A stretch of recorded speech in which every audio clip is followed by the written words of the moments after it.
My name is Abhay Kumar, and today I have got Professor Amir Ali from Jawaharlal Nehru University. He teaches political science and political theory, and today we are going to talk about the burqa ban in Switzerland. Sir, how do you look at that development? Very unfortunate.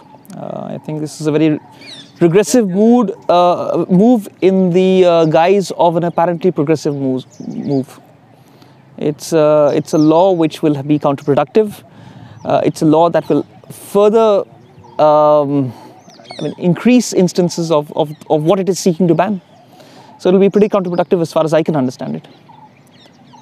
But sir, one interesting thing is that it is not only being backed up by the right-wing forces, but even a section of progressive people, they also support and they say as a way to liberate women. So, well, I mean, this is always the unfortunate part of it, because the impetus for this movement comes from a populist right-wing movement within Switzerland, which was responsible for the 2009 minaret ban, if you remember, the ban on building new minarets. So the impetus comes from populist right-wing groups, but then in a very uncritical sort of way, the left latches onto it just for the sake of progressivism. So again, I mean, this is part of the very unfortunate way that I look at these developments. These are developments that further stigmatize Islam. I would also think that it's pretty much a certain kind of Islamophobia that is manifesting itself increasingly in recent times. Not really being able to understand Islam and its role historically, but it proceeds from a set of prejudices about Islam and the role that Islam has played. As I said, it latches on to things which are apparently progressive, but I think the guise or the actual intention of this is to express a certain kind of prejudice against Islam and Muslims. So I think the left really doesn't seem to understand the nuances of debates of this particular kind. The idea that Muslim women have to be liberated itself is an idea that is it's a pretty preposterous idea. The argument being that a certain Western politics is required to emancipate Muslim women, as if Muslim women will not be able to emancipate themselves, that there's a certain help that is required. So all this is part of this mixture, and it's a pattern that one finds, which continues. It doesn't seem to be able to, it doesn't seem to be able to address the real issue at hand, but it just focuses and takes recourse on a set of prejudices, and that's the way it works itself out. Sir, generally it is believed that where education level is very low, where progressive ideas are not very much there in the society, you will find prejudice against minority.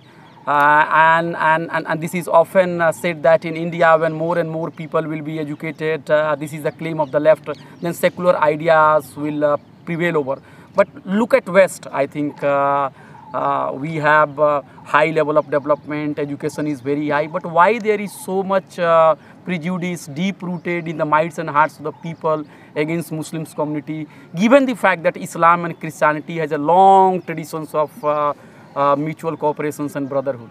Well, I think it's to do with the kind of public culture that has developed, and a public culture that results in a certain erasure and amnesia of history. When a view like this is put forward that Islam is inherently against Western civilization, it doesn't seem to understand the significant contributions that Islam has made, and as you pointed out, the collaboration between Islamic civilization and Christian civilizations. So it's a kind of public culture that has been created on the basis of a certain erasure of history.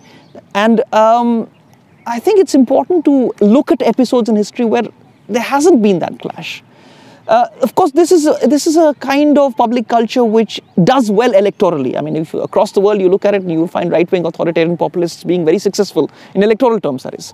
So you look at countries like Hungary, for example, you could look at Austria, which was also banned the burqa. I think there are 4 or 5 countries in Europe that have banned the burqa. France is one of them, Belgium is the other one, if I'm not wrong. Austria is one of them. So this kind of a public culture, which as I said is very ahistorical, which is based and premised on a certain erasure of history, is good electoral politics in terms of being able to get right-wing parties into power. And of course, the left doesn't really seem to be able to understand how to tackle an issue of this kind. I would say that even the left itself is it's bewitched by this kind of a public culture, and it's very important to focus on critiquing it in a very sensible sort of a way, in a very cool-headed fashion, that many of the presumptions of of this public culture, as I call it, which is rife in Europe, pretty much rife in the West, is premised on bad history. It's premised on ideas which are, strictly speaking, not true. One question is also important, sir, that Christianity and Islam have history of cooperations, as I have said earlier. But if you ask people, they think that Muslim society is backward, the women in Muslim society, they are oppressed. However, the questions of women may not be satisfactory in other society as well. For example, in Hindu society, we have the problem of widowhood and also dowry, also there is a caste angle. But why people think that Muslim society is backward, Muslim society is not secular, and there has been so much debate in social sciences also, can Muslim society be secular or not? So how do you respond to that sort of debate and critique? I think the first thing that people have to realize is that all societies are problematic in their own ways. I mean, there's no one society that is particularly problematic. So every single society has its own set of problems. I mean, it's so important for people to be able to appreciate this idea that there is no society that is completely perfect itself. Western society, which is for some reason glorified as being progressive, is not as progressive as it is made out to be. I mean, as I said, it's based on a set of prejudices. So, unfortunately, in the last 40, 50 years, perhaps even longer than that, in the whole century of the 20th century, the whole 20th century, a certain kind of viewpoint has been, it's been widely propagated that there's a particular problem with Islam, and quite often that problem comes when it's to do with women, or terrorism is the other one. So I think there's a set of prejudices that have been very systematically spread and which people very uncritically accept. Now let me give you one example of this. The idea that, all terrorists are Muslims it's a perverse idea. I mean, you can think of any number of terrorist organizations which are not Muslim, which belong to, let's say, a certain religious organization or a secular organization, a left-wing organization, a right-wing organization. So I think the first thing that people have to understand is that every society is riven with problems. And it's important to be able to address these societies in a sensible manner, cool-headed, without putting blame on people. Your society is bad or my society is bad. I think this is a certain kind of very childish attitude. Have you seen children playing? Saying, my house is bigger than your house or something like that. I think it stems from a very juvenile, childish attitude towards viewing other societies. A mature understanding requires that people accept the problems of their societies and also the other societies. So coming together to think about how societies can mutually learn from each other, get rid of their problems, because at the end of it, societies are about mutual learning. Let me give you just one example of what I mean by this public culture in the West that I'm talking about. Now, obviously, the Enlightenment forms a very important part of public culture in Europe. Now, what is the dominant Enlightenment? It's the dominant 18th century Enlightenment that informs the public culture of the West, which argues that there must be a secular public sphere and so on and so forth. Now, a lot of people are not really aware that there is also another, not a dominant Enlightenment, not a mainstream Enlightenment, but an Enlightenment of the 17th century where one finds Islam and Christianity coming very close to each other.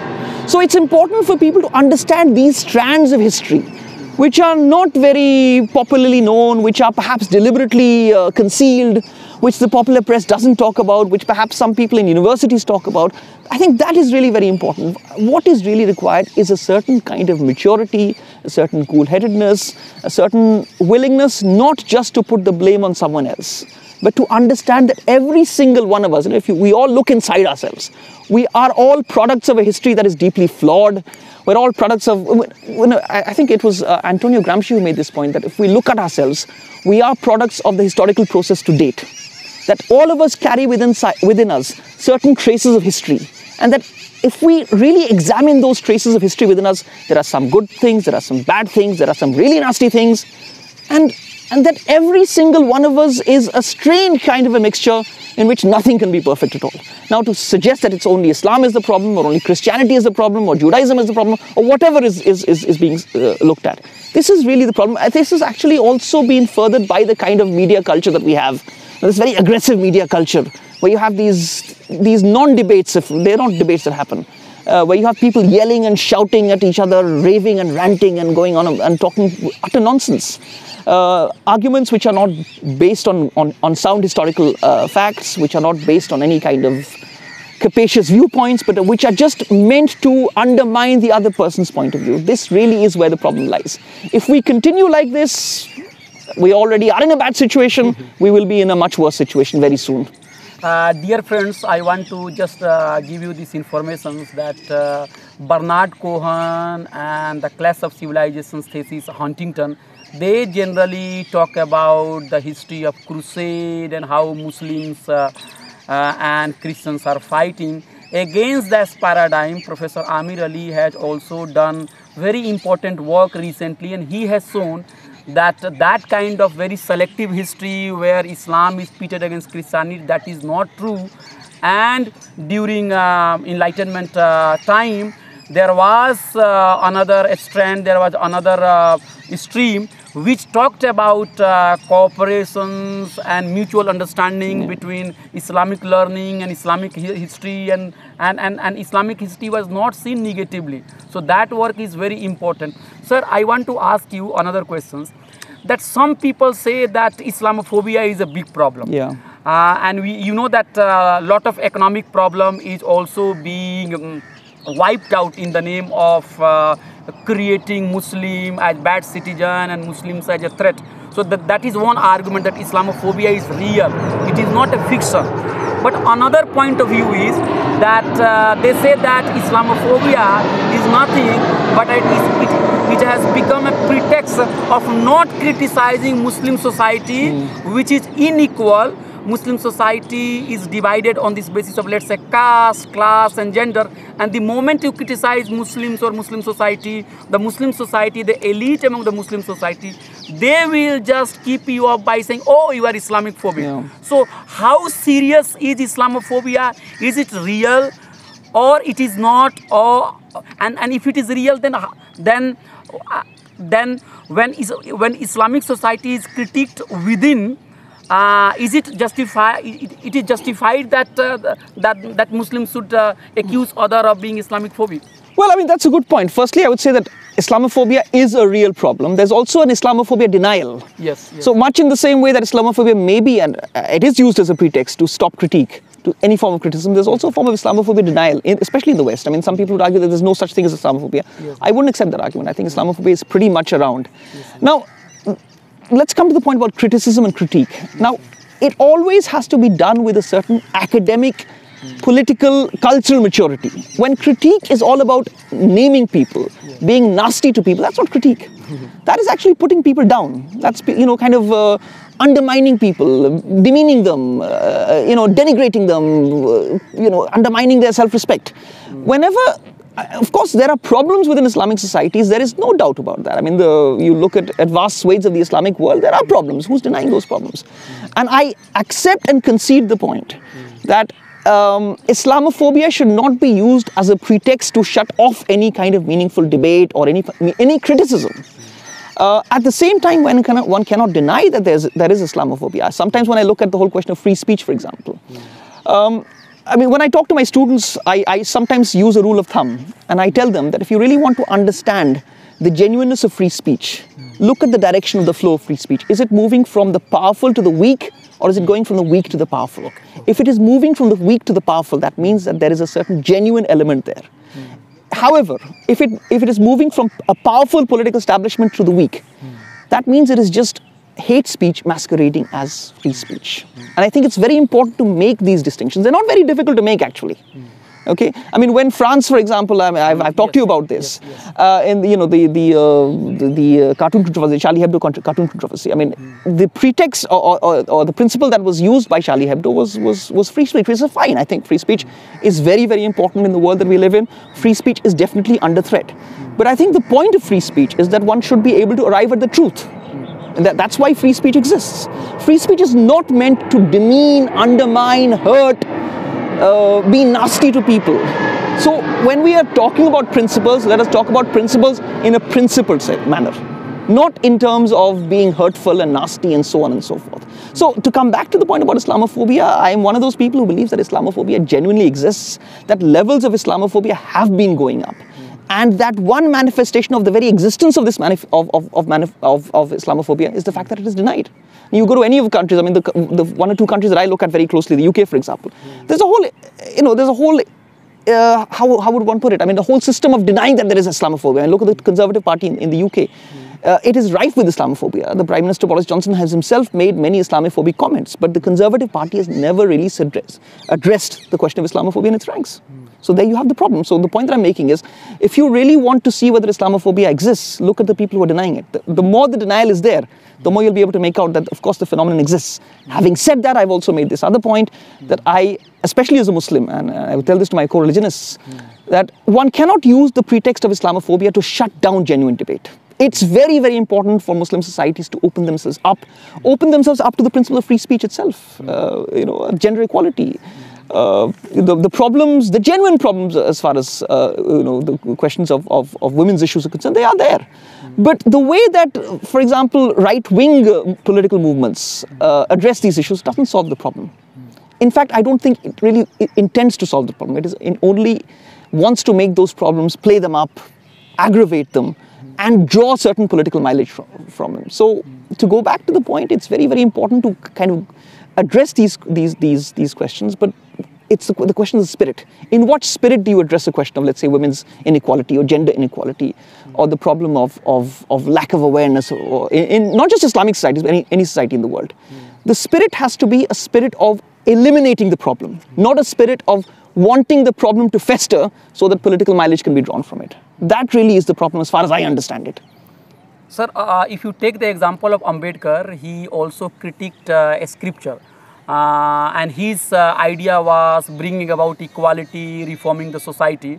But I have seen in my research also that now the minority community is being critiqued by the elites of the majority community in the name of so-called progress and development.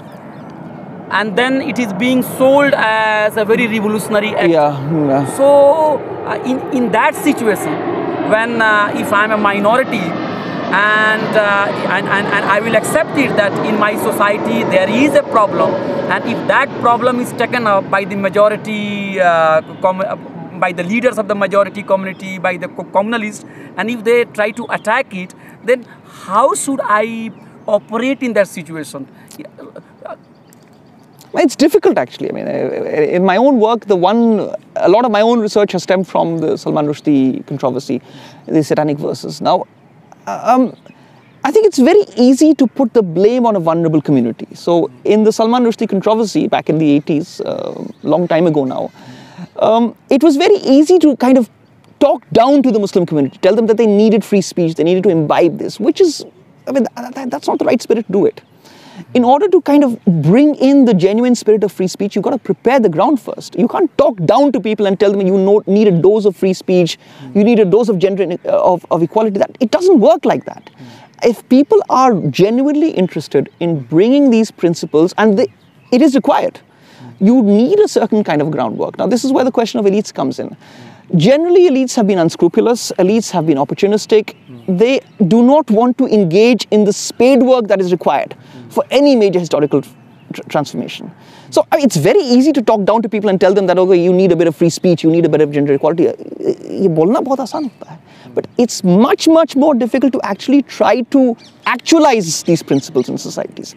And this is where I think that the role of education becomes very important. I mean, the one thing that makes me very optimistic is the large numbers of young people that I see in the education system. To give you my own experience, I mean, you were my student in Jamia many, many years ago. When I was teaching in Jamia 13 or 14 years ago, the Muslim women who would sit in class would not be very vocal. That has changed in the 13, 14 years since I left Jamia. And this is what education does. It is really able to bring about a transformation.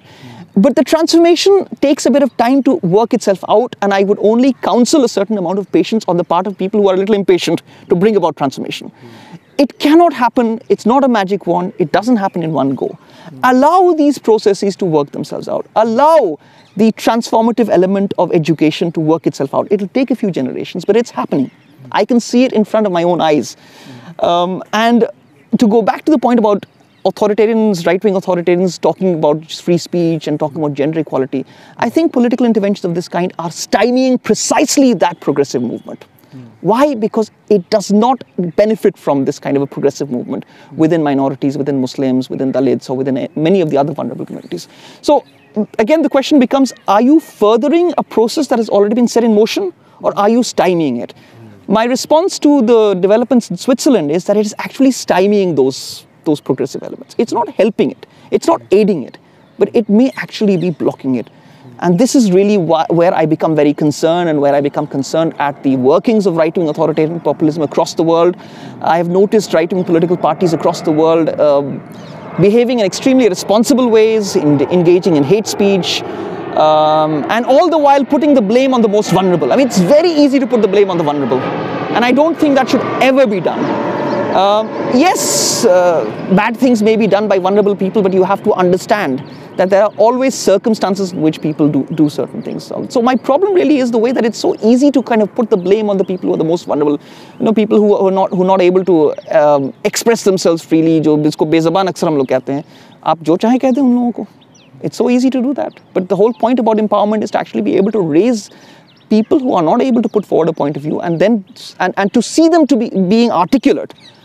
That is what I've always understood as social transformation. Sir, you have done your PhD on multiculturalism, and we have also read your piece in EPW also.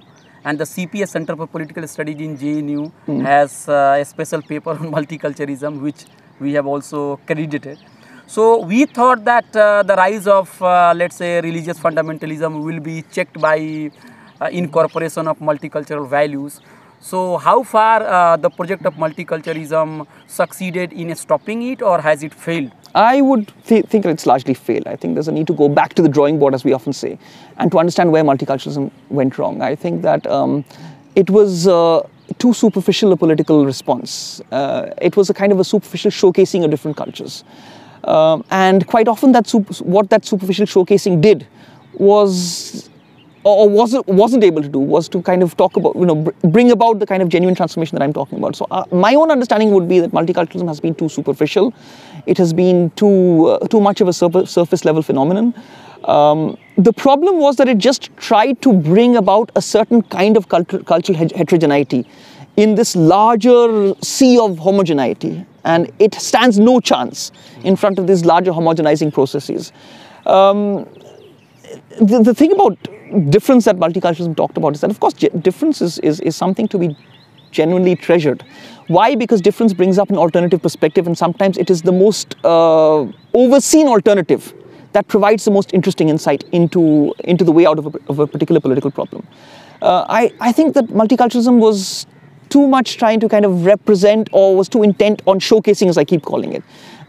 It wasn't really genuinely interested in understanding the insight that was emerging from the most overlooked. And that is really where one needs to look at. I mean, people who have not really been able to speak out for various reasons.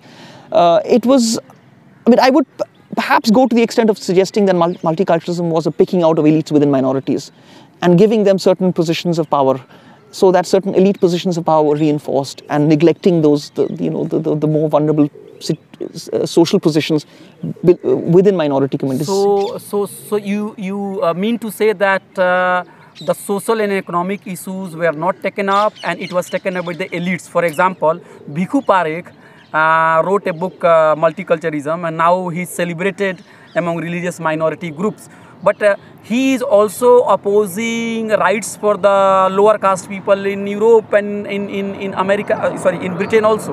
So among Dalit groups, he is not very much celebrated. So will you accept the fact that it was taken up by the elite, who has less concern with bringing about equality within their own society, and also it was bereft of economic and social agenda? Yeah, I think so. I mean, I think multiculturalism was largely bereft of any kind of socially transformative agenda.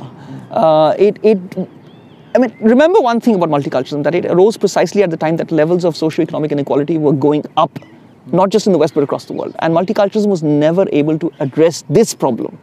The fact that the welfare state was being rolled back precisely at the time that multiculturalism was being rolled forward. So, I mean, these are the things that one should kind of try to understand when one is assessing the failures of multiculturalism. For me, this is perhaps was one of the biggest things that I noticed about multiculturalism when I started working on it. The fact that, the welfare state was being very systematically rolled back by the new right, and these ideas of minority accommodation were being put forward. So at the end of it, the whole question of socio-economic inequality becomes very, very significant. Right now, we are living in one of the most unequal times in the world. and by inequality I mean, you know, material inequality. This was an issue that multiculturalism never did take up, or perhaps never was interested in taking up. And this, for me at least, is one of the major problems of this particular political discourse. One can also perhaps surmise that it has also given rise to the kind of right-wing authoritarian populism that we see across the world. This kind of a backlash against any kind of minority protection that one sees. This certain kind of majoritarian assertion that one sees not just in this country but across the world.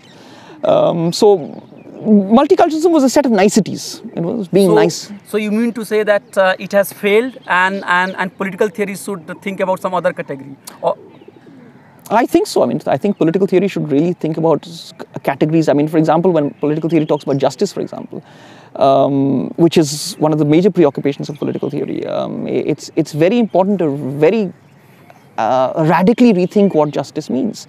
This was the first time that I watched a full US presidential inauguration, the Biden inauguration, for obvious reasons, the fact that Trump had lost and many of us felt very relieved.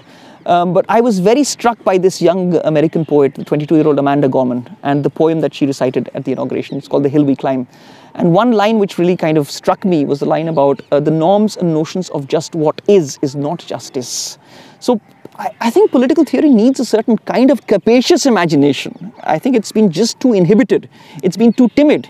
It's just been too it's held itself back too much. When it comes to justice, what exactly does justice mean?